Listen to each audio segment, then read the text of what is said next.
I'm a recently retired woman who 10 years ago had a cancer diagnosis, which brought me to gentle yoga. I had quite a bit of radiation to my head and neck and surgery, which caused a lot of scar tissue, affecting my swallowing, my speech. And the surgery affected a nerve to my trapezius, so I have limited motion on that side. And a little less neck motion than I had before the radiation. Mm-hmm. I was so debilitated by my treatment that I could barely move. And when I heard about Ellen's gentle yoga class and knew that her background was in working with cancer patients, I thought, well, I'll give it a try even though I can barely lift my head. And very quickly after the first couple of classes, I realized that this was just right for me. Most of the other people had some kind of accommodations they needed to make, and there was absolutely no pressure to do anything that I couldn't do, which at that time was very emotionally satisfying. I'm a person that always used to get up in the morning and start working, you know, emptying the dishwasher, going and feeding the birds, or just go, go, go, go, go, with no waking up, no kind of looking at the day. And what I really like about this practice is that it just brings me into myself after I wake up, brings me into my body, brings me into my mind, and slows me down, but also gets me focused for the day. I like that. This type of yoga, where I've learned how much the breath can bring me more awareness, it's an awareness of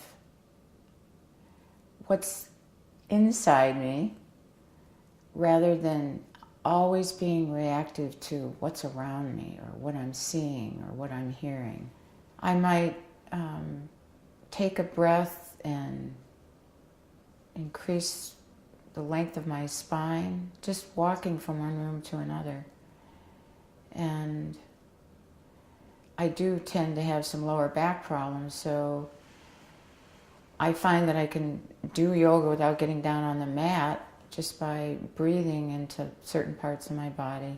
So I use my breath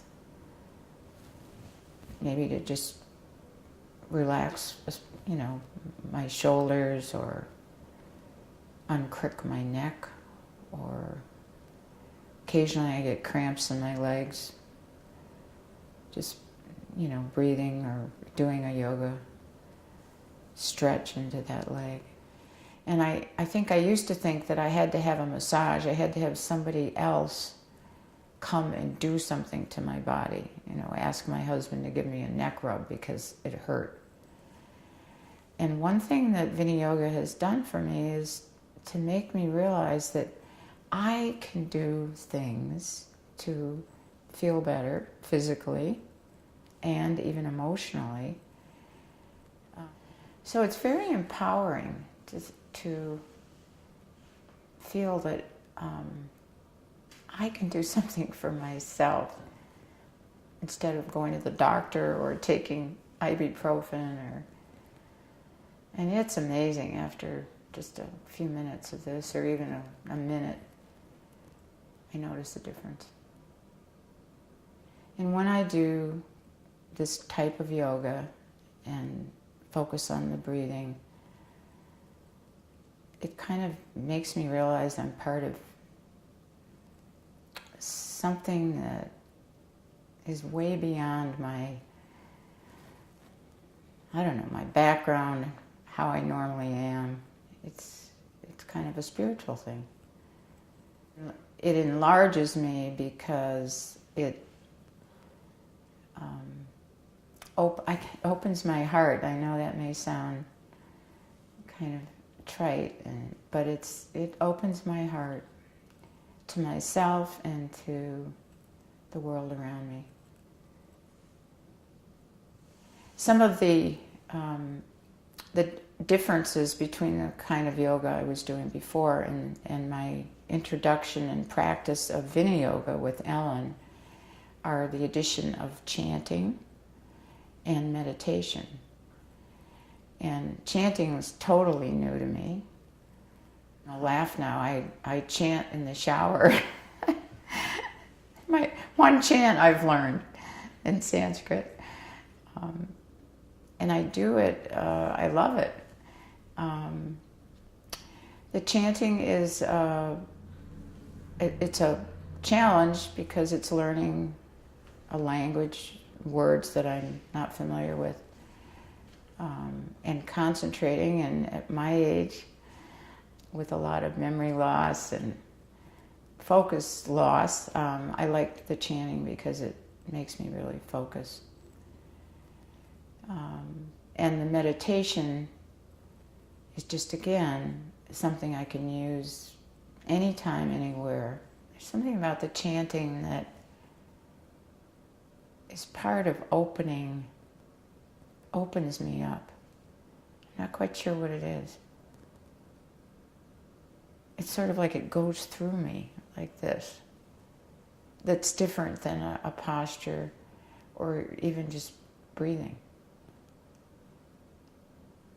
I see it as kind of elliptical, like moving through my body and mind. Prior to all of this and learning this type of yoga and this practice, I felt like I didn't want to be in pain. Pain was bad. Physical pain was bad. Emotional pain was bad. Just avoid it. Get over it. Get something that will help you through it because you don't want it. And I just have a different feeling about that now. I just feel like, well, if there's pain, there might be a reason for it. It's part of life. But some pain is self-inflicted, and I feel like I have a better way of dealing with it now. It doesn't frighten me so much. Just the idea of pain was fearful. I'm more open to my experience, and not just pain. I'm just more open to my experience of everything. I'm still doing yoga with Ellen, and it has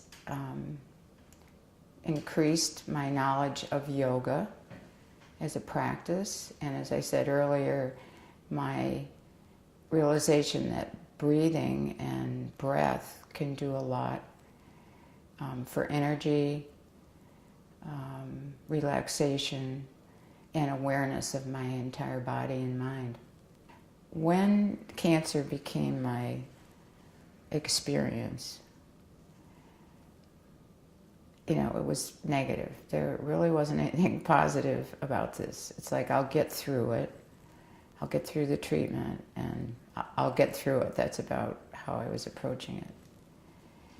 And because it introduced me to a new way of doing a practice, a new way of doing yoga that I'd always done in some form or another, it changed my experience of having cancer as being this negative thing that could affect my life in the future, end my life prematurely. It just was a blossoming and not kind of a looking at myself as damaged or, challenged now. I do think that somebody starting yoga would benefit from having a teacher, a mentor, or an instructor. I think getting some DVD and off the web and saying, oh, I'm going to do this is not the way to start. I think an instructor can individualize it for you, and it can be in a group experience. I don't feel like a cancer survivor. I'm a healthy woman, and I think yoga is a big part of that.